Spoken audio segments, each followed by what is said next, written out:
بسم اللہ الرحمن الرحیم۔ خواتین حضرات، میں ہوں عمران ادیب اور آپ دیکھ رہے ہیں ہمارا یوٹیوب چینل ایکسپوز ورلڈ۔ ناظرین کرام، تیسری عالمی جنگ کا وقت ہوا چاہتا ہے۔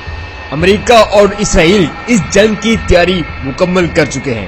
وہ جگہ جہاں دجال نے قتل ہونا ہے اسے لد کہا جاتا ہے، جو کہ شام اور اسرائیل کی سرحد پر واقع ہے۔ یہودی اس جگہ کو ریڈ زون قرار دے کر وہاں مضبوط ترین ملٹری ہوائی اڈا تیار کر چکے ہیں، جبکہ اس ہوائی اڈے سے پرواز بھرنے والے طیارے کا نام کافر ہے۔ اسرائیل غرقت کو قومی درخت قرار دے چکا ہے۔